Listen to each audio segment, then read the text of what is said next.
I start with the name of Allah, the most beneficent, the most merciful. Today we are going to discuss about essays. In this topic, we are not going to only discuss about what are the essays, but we will discuss its important ingredients to write an essay. हम इसमें ऐसे के तमाम ingredients को discuss करेंगे.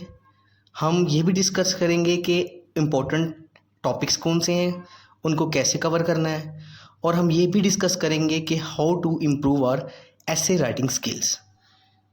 और हम अपनी वीडियोस में क्या क्या डिस्कस करेंगे वो हम उसको लेकर चलते हैं. तो उसमें सबसे पहले हम करेंगे कि कौन कौन से इम्पोर्टेंट टॉपिक्स हैं जिनको किया जाना चाहिए. अगर हम उनको कर लेते हैं तो हमारे पास 80% श्योरिटी है कि हम पास कर जाएंगे. ऐसे का एग्ज़ाम हम इजीली पास कर जाएंगे. ठीक है, 80% उसमें गारंटी होती है. मैं आपको 10 to 12 टॉपिक्स बताऊंगा. ठीक है, हम उसको अच्छी तरह प्रिपेयर करके अगर हम वो 10 to 12 टॉपिक्स कर लें तो हम अपना ऐसे का जो है उसमें हमारा ऐसे आ जाता है. उसी में से उन 10 से 12 जो टॉपिक्स हैं ऐसे उसी में से आता है, उससे बाहर ऐसे नहीं आता, उसी में से आ जाता है. आप अगर आपको यकीन नहीं आता तो आपको जो मैं टॉपिक्स बता रहा हूँ आप वो ले लीजिएगा और पास पेपर उठा के देखिएगा तो उसमें कम से कम 2 एसेज उस टॉपिक से रिलेटेड कम से कम 2 एसेज आए हुए हैं. ठीक है, टॉपिक वही होता है, बस उसके थीम चेंज होते हैं, उसके डायमेंशंस डिफरेंट होती हैं, उनके वर्ड्स आपस में मिक्स किए होते हैं. ये सब बातें मैं आपको आगे जाके डिस्कस करूँगा. मैं ना सिर्फ आपको इम्पोर्टेंट टॉपिक्स बताऊँगा बल्कि मैं आपको वो जो इम्पोर्टेंट टॉपिक्स है उसको किस डायमेंशन में करना है वो भी बताऊंगा. हर चीज़ मैं आपको बताऊंगा. अब मैं आपको सिर्फ ये डिस्कस कर रहा हूँ कि मैंने अपने टोटल जितने लेक्चर्स बनाऊंगा एसेस के उसके अंदर मैं क्या क्या डिस्कस करूँगा. ठीक है, अभी मैं आपको ये बता रहा हूँ कि उसमें मैंने क्या क्या डिस्कस करना है. जितने मैं आपके सामने लेक्चर्स दूंगा एसेस के, मैं उसमें सबसे पहला आपको जो लेक्चर दूंगा अपने उसमें इंपॉर्टेंट टॉपिक्स बताऊंगा कि कौन कौन से इंपॉर्टेंट टॉपिक्स हैं जिनको कर लो तो वही टॉपिक्स पिछले आप पास पेपर उठा के देख लें, कम से कम 2 टॉपिक्स उनमें से कम से कम 2 टॉपिक्स आए हुए हैं. ठीक है, ये और बात है वो डिफरेंट थीम्स के साथ आए हुए हैं, डिफरेंट उसमें आप कह सकते हैं कि आइडिया के साथ आए हुए हैं, लेकिन मेन बात वही है. ठीक है, उनको आप हर डायमेंशन में हर थीम के साथ कर लें तो वो इजीली आप सॉल्व कर सकते हैं. ये मैं आपको साबित कर दूंगा जब मैं इसकी डिटेल में जाऊंगा. ठीक है, मैं आपको कम से कम 30 एग्जांपल्स देके बताऊंगा कि कैसे यही टॉपिक्स बार बार रिपीट हो रहे हैं. ठीक है, मतलब यही टॉपिक हर दफ़ा आ जाते हैं और आपका 1-2 टॉपिक ऐसे हैं जो हर साल आते हैं. ठीक है, कोई साल ऐसा अभी तक नहीं आया जिसमें वो टॉपिक ना आए हो. इसका मतलब कि वो टॉपिक करना हमारी प्रायोरिटी है. अगर हम वो कर लेते हैं तो 80% हमारे पास ये गारंटी हो जाएगी, श्योरिटी हो जाएगी हमारा टॉपिक्स उनमें से आ जाएगा. क्योंकि ऐसे पास होने की सबसे पहली बात है कि आपने उस पर लेक्चर प्रिपेयर किया हो, आपका उस टॉपिक पर आपकी गिरफ्त हो. अगर नहीं है तो फिर वो आप डेफिनेटली फेल हैं. तो वो पहले हम 12 में आपको वो बता दूंगा टॉपिक्स. अगर आप वो अच्छी तरह प्रिपेयर कर लें तो आपके ऐसे में पास होने के चांसेस बढ़ सकते हैं. सेकेंडली मैं आपको ये बताऊंगा कि टॉपिक सिलेक्शन कैसे करनी है. माइंड वन थिंग, आपने अभी एक लफ्ज़ नहीं लिखा, आपने हार्ड फॉर्म में एक लफ्ज़ नहीं लिखा और आप फेल या पास हो सकते हो सिर्फ और सिर्फ टॉपिक सिलेक्शन पर. अगर गलत टॉपिक सिलेक्ट कर लिया आपने, वहाँ पर 8 से 10 जो ऑप्शन है उसमें एक टॉपिक सिलेक्ट करना होता है जिस पर आपको ऐसे लिखना है. अगर आपने गलत टॉपिक सिलेक्ट कर लिया तब भी आप फेल होगे या पास होगे उसी वक्त डिसाइड हो जाएगा. आपने अभी एक लफ्ज़ नहीं लिखा, सिर्फ सिलेक्शन पर आप फेल पास हो सकते हैं. ठीक है, इसलिए मैं आपको ये बताऊँगा कि कैसे टॉपिक को सिलेक्ट करना है. ठीक है, और उसके बाद सिर्फ ये नहीं, मैं ये भी बताऊंगा कि एक सिलेक्टेड टॉपिक की डीकोडिंग कैसे करनी है. मतलब उसको समझना कैसे है कि उसमें क्या थीम दिया हुआ है, उसका थीम को समझने की कोशिश करनी है. ठीक है, अब मैं एक बात कहता हूँ कि एक टॉपिक आया था कि टूरिज्म पर के प्रमोशन ऑफ टूरिज्म, उसके पर्सपेक्टिव लिखने थे. ठीक है, टूरिज्म के प्रमोशन, लोगों ने सिर्फ टूरिज्म के पर्सपेक्टिव लिखे हैं और उसके जो बाकी दीगर मामला हैं वो लिखे हैं, लेकिन टॉपिक असल था कि प्रमोशन ऑफ टूरिज्म. तो जब आपको टॉपिक ही समझ नहीं आएगा, जब आपके टॉपिक की से डिकोडिंग ही नहीं कर पाएंगे तो आपने क्या करना है. मतलब पहले टॉपिक सिलेक्शन इंपॉर्टेंट है, फिर उसके बाद सेकेंडली आपको डीकोडिंग आती हो, आपको टॉपिक समझना आता हो, आपको उसको कैसे डीकोड करना है ये मैं आपको बताऊंगा. फिर आ जाता है ब्रेनस्टॉर्मिंग. आपने टॉपिक सेलेक्ट कर लिया, आपको टॉपिक समझ भी आ गया, उसके बाद ब्रेनस्टॉर्मिंग क्या होता है कि उसके पॉइंट्स बनाने हैं. आपको आउटलाइन के लिए पॉइंट्स बनाने हैं, फिर उसी आउटलाइन को फॉलो करके आपने पूरा ऐसे लिखना है. वो कैसे करनी है ब्रेनस्टॉर्मिंग वो भी मैं आपको आगे अपनी वीडियोस में बताऊंगा कि कैसे ब्रेनस्टॉर्मिंग करनी है. उसके बाद आ जाता है स्ट्रक्चर ऑफ एन एसे, कि एसे में क्या क्या इंग्रेडिएंट्स हैं, कितनी कितनी लेंथ होगी, मतलब उसकी आउटलाइन कितनी होगी, उसका थीसिस स्टेटमेंट कितनी लेंथ होगी, कहाँ पर होगी, थीसिस स्टेटमेंट कहाँ लिखनी है, आउटलाइन कहाँ लिखनी है, आपको ऐसे की एक जिसे कहते हैं अरेंजमेंट कैसे है, क्या चीज़ पहले आएगी, क्या चीज़ बाद में आएगी, और किसकी कितनी लेंथ होगी, और किसको कहाँ लिखना है, अरेंजमेंट जो होगी वो स्ट्रक्चर ऑफ एन एसे है, उस पर भी मैं एक पूरा लेक्चर डिलीवर करूँगा। फिर आ जाएगा आउटलाइन मेकिंग, हमें आउटलाइन कैसे मेक करनी है, उस पर भी एक पूरा मैं आपको लेक्चर डिलीवर कर दूंगा। थीसिस स्टेटमेंट क्या है, थीसिस स्टेटमेंट पर कैसे बनानी है, कितनी लेंथ होगी, कहाँ फिक्स करनी है, ये सब बातों पर मैं पूरा एक लेक्चर डिलीवर करूंगा विद एग्जांपल्स, हर चीज़ की जो आपको एग्जांपल दूंगा। ठीक है, थीसिस स्टेटमेंट पर एग्जांपल्स दूंगा, आउटलाइन पर एग्जांपल्स दूंगा कि किस तरह आउटलाइन बनानी है, और एक जिसे कह सकते हैं कि आप आइडियल आउटलाइन कैसे हो सकती है।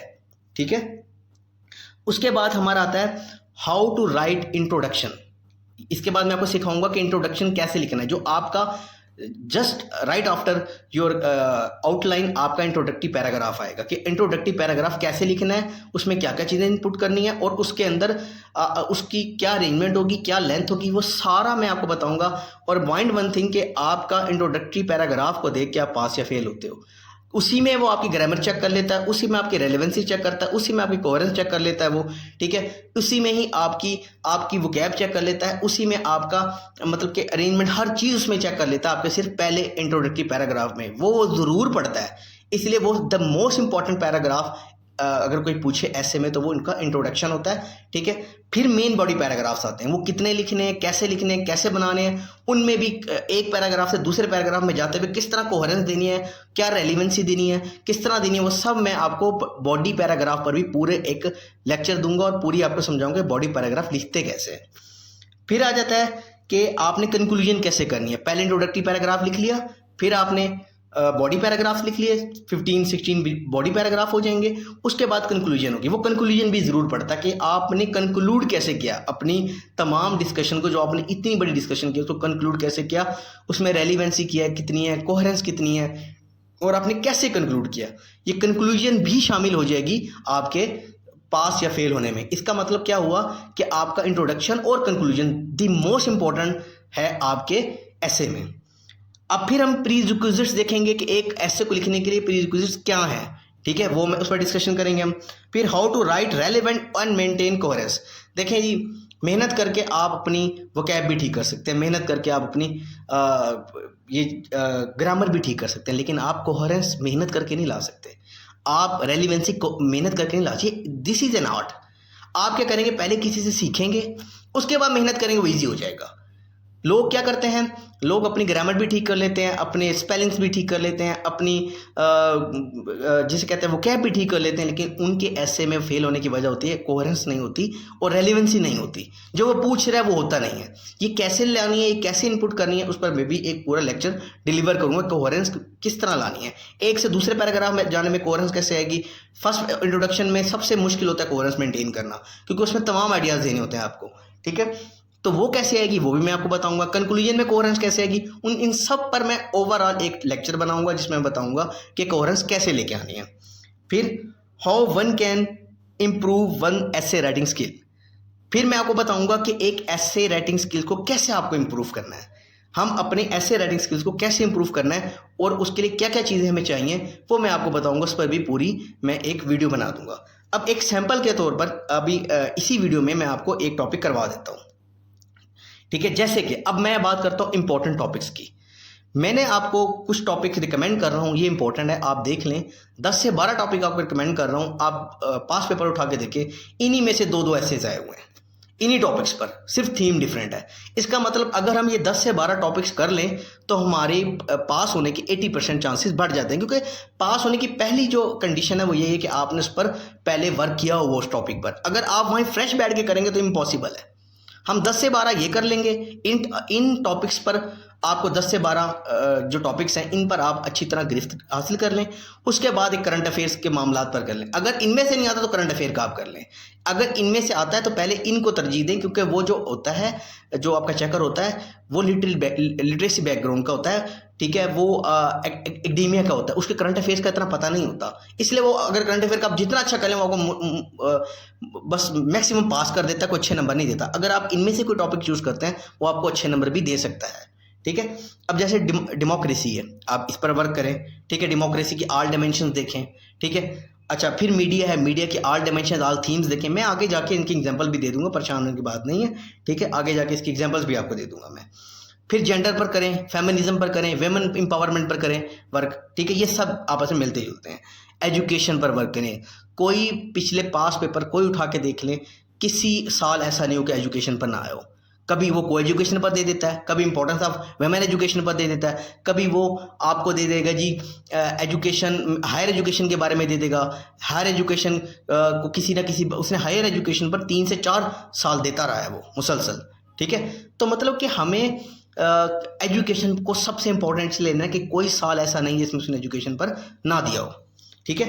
ग्लोबलाइजेशन, ठीक है, ऑलमोस्ट हर साल तकरीबन ग्लोबलाइजेशन का भी दे देता है, 3 से 4 साल वो देता रहा है, ठीक है। फिर हम आ जाते हैं डिजिटलाइजेशन पर, ठीक है, डिजिटलाइजेशन भी इंपॉर्टेंट है, ठीक है, वो 1-2 दफ़ा दे भी चुका है। गवर्नेंस पर आ जाते हैं, गवर्नेंस पर आपको वैसे भी आना चाहिए, गवर्नेंस पर सबसे आसान भी होता है, और गवर्नेंस पर किसी भी तरीके से आपको वो पूछ सकता है। आप कोई भी अगर कोई प्रॉब्लम, किसी चीज़ की प्रॉब्लम, इवन एजुकेशन की प्रॉब्लम दे रही है, अगर आपको गवर्नेंस का पता है कि गवर्नेंस के क्या इश्यूज़ हैं, आप गवर्नेंस के वो इशू एजुकेशन के साथ रिलेट करके बता सकते हैं कि एजुकेशन क्यों प्रमोट नहीं कर रही, उसमें गवर्नेंस इशूज़, अगर आपको गवर्नेंस इश्यूज़ का पता होगा तो आप एजुकेशन के जो इशूज़ हैं उसको उसके साथ रिलेट कर सकते हैं, ठीक है। ये सब चीज़ें एक एक टॉपिक पर मैं डिटेल आपको इन्फॉर्मेशन दूंगा। ये सिर्फ अभी मैं आपको एक, जिसे कहता है कि मैं एक आपको सिर्फ समझा रहा हूँ कि ये चीज़ें किस तरह लेके चलनी है, आपको मैं एक रोड मैप दे रहा हूँ, ठीक है। उसके बाद एक एक चीज़ पर मैं आपको प्रॉपर लेक्चर डिलीवर करूँगा इंशाल्लाह। टूरिज़्म है, उस पर भी आ सकता है और आया हुआ है, ठीक है, ये इंपॉर्टेंट टॉपिक है। इकोनॉमी पर हमेशा आता है, लेकिन इकोनॉमी को अवॉइड कीजिएगा, क्योंकि कुछ लोग इकोनॉमी पर एक रिपोर्ट लिख देते हैं, रिपोर्ट राइटिंग नहीं करनी है आपको इकोनॉमी पर ऐसे लिखना है, ठीक है ना। तो कोशिश कीजिएगा इसको कर लें, क्योंकि ये आ भी सकता है, क्योंकि इकोनॉमी आज दुनिया पूरी इकोनॉमी पर चल रही है, पूरी दुनिया इकोनॉमिक पार की तरफ जा रही है, ठीक है। इकोनॉमिक मामला ज़्यादा है, आपको सारा पता है, ठीक है। आजकल दुनिया जिसे कहते हैं ना strategic diversion to economic diversion हो रही है, ठीक है। अच्छा, फिर टेररिज्म एंड एक्सट्रीमिज्म पर बात आ गई। इस पर भी आपने प्रिपेयर करना है, वो किसी भी तरीके से पूछ सकता है, वार के बारे में पूछ सकता है, कुछ भी, इस्लामोफोबिया पूछ सकता है, एक्सट्रीमिज्म इस्लामोफोबिया में आते हैं ना, ठीक है। इस्लामोफोबिया का ताल्लुक डायरेक्ट एक्सट्रीमिज्म पर है, ठीक है। आपको रेसिज्म का पता हो, एक्सट्रीमिज्म का पता हो, वाइट सुपरमेसी का पता हो, ठीक है, इस तरह के मामला पता हो, बेसिक टर्म्स पता हो, ठीक है, वाइट मैन बर्डन का पता हो, इन चीज़ों का पता हो, ताकि ये एक्सट्रीमिज्म के मामला भी और टेररिज्म के मामला आपस में मिल जाएं। और इनटॉलरेंस पर आ सकता है ऐसे, जो कि एक्सट्रीमिज्म से मिलता जुलता है, ठीक है। अगर इनटॉलरेंस होगी तो एक्सट्रीमिज्म बढ़ेगा। ये सब बातें आपस में कनेक्ट करती हैं, आपको कनेक्शन देना, आपको पता होना चाहिए, बेसिक आपको पता होना चाहिए कि टॉलरेंस क्यों बढ़ रही है, टॉलरेंस को ख़त्म करने की रेमेडीज़ क्या हो सकती हैं, इंटॉलरेंट बिहेवियर को ख़त्म करने की रेमेडीज़ क्या हो सकती है, एक्सट्रीमिज्म क्यों बढ़ रही है, एक्सट्रीमिज्म की फॉर्म्स कौन कौन सी हैं, इस तरह करके मतलब मैं आपको आगे जाके एक एक चीज़ पर इंशाल्लाह लेक्चर डिलीवर करूँगा। मैं बताऊँगा कि कैसे आपने एक एक टॉपिक को प्रिपेयर करना है। अब मैं कुछ एग्जांपल दे देता हूँ, जैसे इंपॉर्टेंट टॉपिक्स मैंने बताए हैं आपको कि ये इंपॉर्टेंट टॉपिक्स हैं। अब मैं बता रहा हूँ कि जिस तरह के, देखो, एक है फेमिनिज्म, जेंडर स्टडीज़ और वेमेन स्टडीज़, ठीक है। इन पर वेमेन के जो मामला है, इन पर मैटर्स पर किस तरह उसने पूछा हुआ है, ये देखें, ये तमाम ऐसे जो मैंने आपको लिखे हैं नीचे, ये मुख्तलिफ ईयर्स में आए हुए हैं, डिफरेंट ईयर्स में आए हुए हैं। वो किस तरह पूछता है ये आपको यहाँ से आइडिया हो जाएगा। जैसे कि कहता है status of women in Islam, ये पूछ रहा है। अगली दफ़ा पूछा state of women rights in Pakistan, ये पूछ रहा है, ठीक है। फिर why is there no status of third gender in Pakistan, आपको अगर जेंडर का पता है, सबसे पहले आपको पता होना चाहिए जेंडर क्या है, फिर आपको पता होना चाहिए थर्ड जेंडर क्या है, फिर उसका स्टेटस पता होना चाहिए। मतलब ये तमाम, देखो, बातें ऑलमोस्ट वही हैं, जेंडर, वेमेन, ठीक है, और थर्ड जेंडर, ये सब बातें ऑलमोस्ट वही हैं, सिर्फ आपको उनकी बेसिक मामलात का पता हो। और दूसरी बात ये कि वो आप ये 10-12 टॉपिक्स देखें, इनमें से मोस्टली टॉपिक आपस में मिलते जुलते हैं, सिर्फ क्या है, वर्ड्स का हेर फेर है, सिर्फ वर्ड्स का, जैसे कहते हैं गोरख धंधा, और कुछ भी नहीं है, ठीक है, आपको सिर्फ समझना है, आपको टॉपिक की अंडरस्टैंडिंग करनी है, और आप ऑलरेडी अगर आपने इन पर वर्क किया हुआ है इनकी तमाम डायमेंशंस पर, ये मैं बेसिकली ये आपको एग्जांपल इसलिए दे रहा हूँ कि आपको देखना है कि किस तरह इन डायमेंशन पर एक टॉपिक की कौन कौन सी डायमेंशन पॉसिबल डायमेंशंस हो सकती हैं। मैं एग्जांपल से बता रहा हूँ, ये मैंने पास्ट पेपर से आपको उठा के दिया है, जिसमें वो बता रहा है कि एग्जामिनर किस तरह से एक टॉपिक की किन किन डायमेंशंस पर किन किन थीम पर दे सकता है। अब मैं बता रहा हूँ कि जेंडर के कौन कौन से थीम पर दिया हुआ है, फेमिनिज्म के कौन कौन से थीम पर दिया हुआ है, विमेन एम्पावरमेंट के कौन कौन से थीम पर दिया हुआ है। अब देखो, why is there no status of third gender in Pakistan, होगी बात। Does Pakistani society regard women as angel in house or source of all evils, ये सोशल मामला पर है। कल्चरल, जैसे कहते हैं ना, कल्चरल मामला है, वेमेन स्टेटस ऑफ वेमेन, ठीक है, स्टेटस ऑफ वेमेन कल्चरली उनका क्या स्टेटस है वेमेन का, ठीक है, ये उस पर है। ठीक है, अगर आपने वो जो status of women in Islam किया है तो आप ये बात वहाँ पर कुछ बातें यहाँ से रिलेट कर देंगे। अगर आपने state of women rights in Pakistan किया है, कुछ बातें वहाँ से उठा के ये आपका ईजिली हो सकता था। ठीक है, फिर does Pakistani society regard women as angel, ये हो गया। फिर social and economic securities for women in Islam, देखें आपने अगर status of women in Islam किया हुआ है आप ये कर, और साथ में हमने state of women rights in Pakistan ये किया हुआ है, तो आपके लिए ये जो टॉपिक है social and economic securities for women in Islam, ठीक है ना, आपके लिए मुश्किल नहीं है। वहाँ से बात उठा के इसने यहाँ पर कर दी है। इसका मतलब मैं वही बात कर रहा हूँ कि टॉपिक्स वही हैं, सिर्फ क्या करता है वो वर्ड्स चेंज करके डिफरेंट तरीके से पूछ लेता है। अगर आपने इनको भी प्रिपेयर कर लिया तो आपका टॉपिक इजीली हो सकता है। ठीक है, अब आ जाए फिर gender equality is a myth. हमने ऊपर थर्ड जेंडर की बात की, ठीक है, वहाँ आपको पता हो, ठीक है, आपको जेंडर डिस्पैरिटीज़ का पता हो, तो आप ये gender equality is a myth पर आप लिख सकते हैं, आप टेक लिख सकते हैं, इज इट अ मिथ, या कि ये मिथ है या नहीं है। ठीक है, आप उस पर इजीली टेक ले सकते हैं कोई भी। फिर frailty Dai name is women, ठीक है, ये वुमेन एम्पावरमेंट पर है। फिर feminism is not really a third word issue, आपको फेमिनिज्म का पहले बेसिक पता हो कि फेमिनिज्म है क्या, फिर आपको first word, second word, third word का पता हो तो आप इसको इजी रिलेट कर सकते हो। ये फेमिनिज्म का ताल्लुक आपकी वुमेन एम्पावरमेंट के मामला से है। ठीक है, अगर आपने ऊपर वाले जो टॉपिक्स मैंने बताए हैं आपने उस पर गिरफ्त हासिल की हो तो ये इजीली हो जाएगा। ठीक है, अच्छा, फिर इसके बाद है new waves of feminism and our culture, इस पर भी आप अगर आपने ऊपर ये फेमिनिज्म वाला किया तो आप कर सकते हैं इजीली।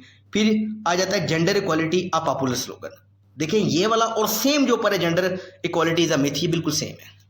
ठीक है, अगर आप उसमें भी आप लेते हैं, उसमें उसने मिथ की बात कर दी, इसमें आपको क्या कहता है आ पॉपुलर स्लोगन, आप उसकी टेक लेनी है, आपने कहना है पॉपुलर स्लोगन है या नहीं है। उधर मिथ की बात है, मिथ है या नहीं है। ये टोटल 100% ये सेम टॉपिक्स हैं, 100% सेम टॉपिक्स हैं ये। फिर आ जाता है can women be equal to man in Pakistan, ऊपर देखें आप the state of women rights in Pakistan, बिल्कुल सेम टॉपिक है, सिर्फ वर्ड चेंज है, बाकी थीम्स टोटल सेम है।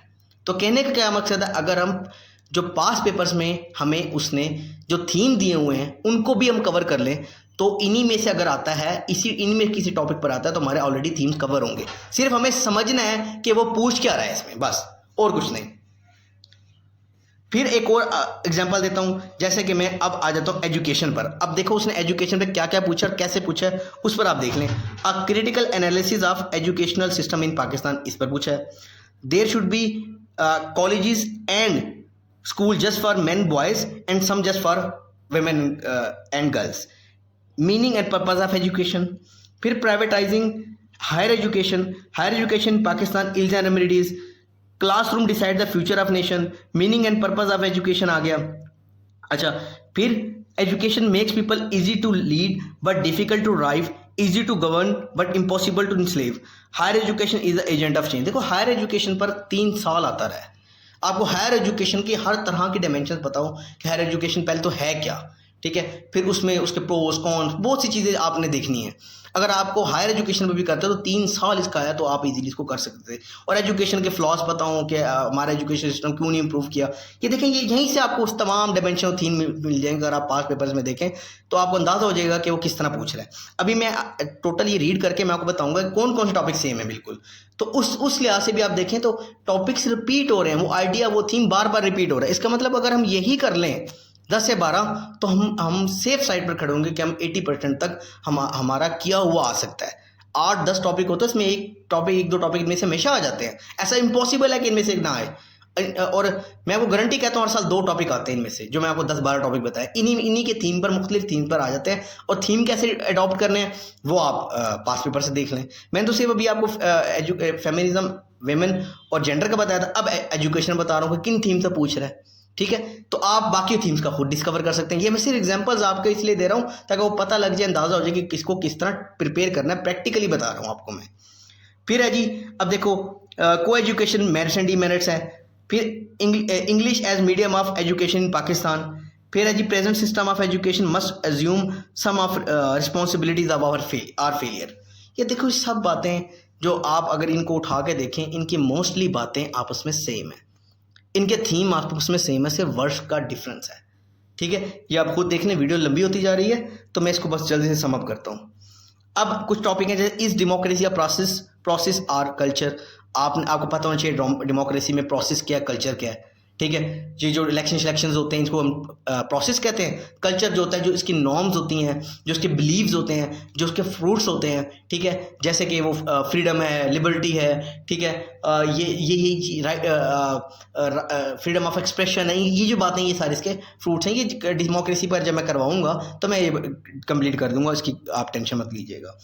फिर डेमोक्रेसी एंड लिटरेसी। अब देखो डेमोक्रेसी और लिटरेसी का कनेक्शन दिए, कैन नॉट मूव टुगेदर। आप इसमें टेक ले सकते हैं, can move together, can not move together. इस पर मैं बताऊंगा कि कैसे टॉपिक सिलेक्शन, जब मैं आपको समझाऊंगा, जब मैं आपको डिकोडिंग ऑफ टॉपिक समझाऊंगा, उसमें बताऊंगा कि टेक लेते कैसे और किन पर ले सकते हैं और किन पर नहीं ले सकते।